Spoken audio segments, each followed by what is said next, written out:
Jonas Vingegaard was recently caught training up the ALPS for the Tour de France 2025. In today's video, we're going to be covering some details about this and also some quotes that Jonas himself has mentioned about training and how difficult it can actually be. The Alpine Ascent, Vingegaard's strategic return. Jonas Vingegaard is a multiple-time Tour de France champion. He's been spotted training in the French Alps, specifically Tignes. As part of his preparation for the 2025 Tour de France, he seems to be climbing and hitting the watts hard. The location is not new to him. Tignes has been a favoured altitude training site for Team Visma Lease bike.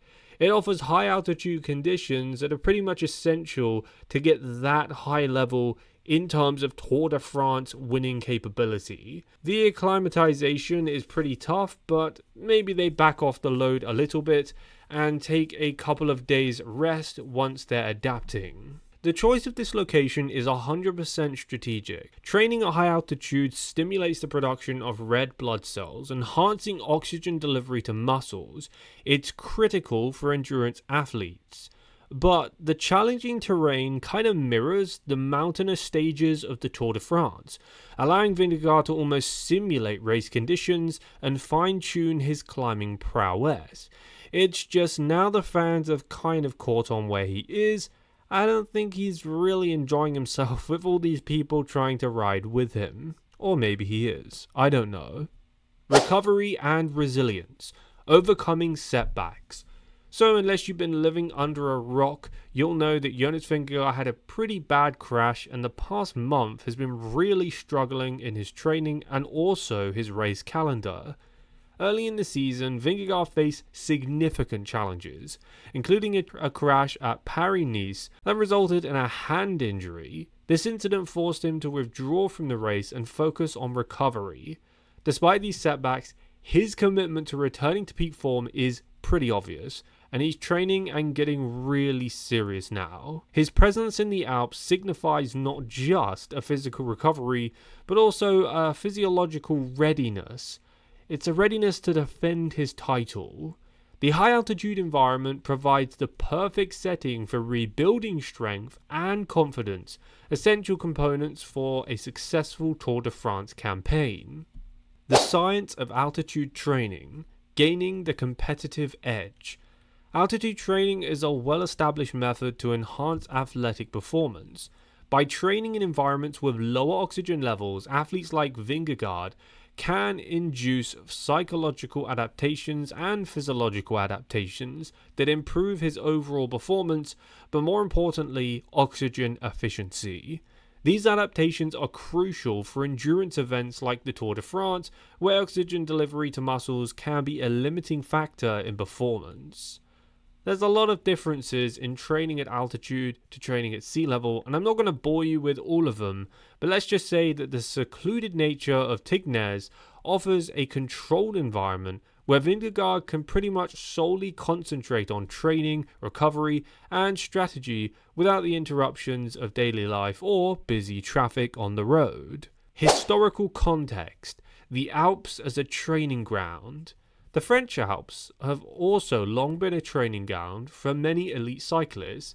Legends like Bernard Hinault and Miguel have utilized the region's challenging terrain to prepare for the Tour de France. The tradition continues with modern cyclists recognizing the value of the Alps in building the necessary strength and endurance for the race. Vingegaard's choice to train in Tignes aligns with this historical precedent, showing that continued relevance of the Alps in professional cycling clearly is working.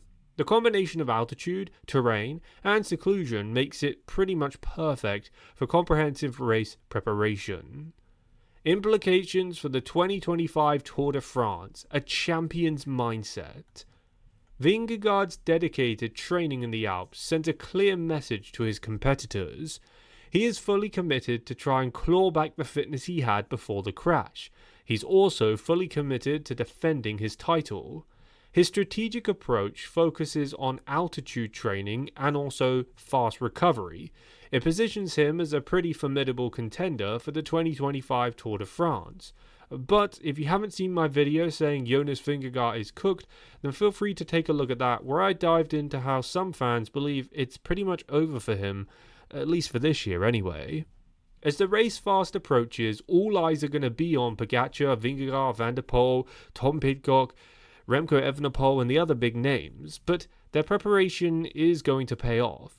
However, Jonas has had a pretty bad and an up and down preparation leading up to it. His time in Tignes may very well be the only foundation for another historic performance in the world's most prestigious cycling event. When you consider his past few months and how up and down they've been, perhaps training in the Alps is what might save him. His coach has probably done this as a last-minute emergency move to give him a couple of strong months of training leading into the Tour. When asked about the thrill of endless climbing and structured suffering at altitude, he once said with the enthusiasm of an auditor, quote, "It's important to prepare well, and training camps help with that." Riveting stuff, truly. The man speaks like his FTP is directly linked to how few syllables he can use. But don't mistake that for a lack of fire.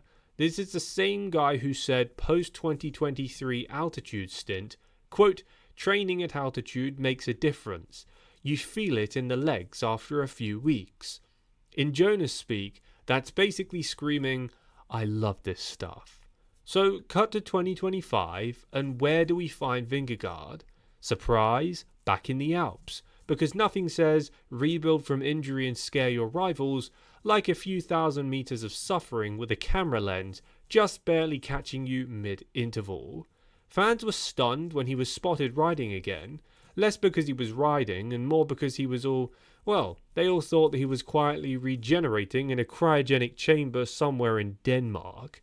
But no, he's back in Tignes, where the air is thin, the roads are brutal, and the silence is perfect for his monk-like dedication. His approach has been simple: altitude, recovery, and repeat.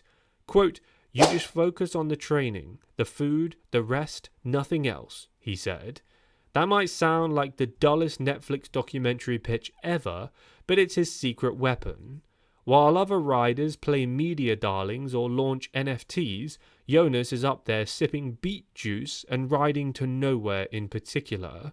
So, when he returns from this camp's Mina, and as talkative as a houseplant, don't act surprised.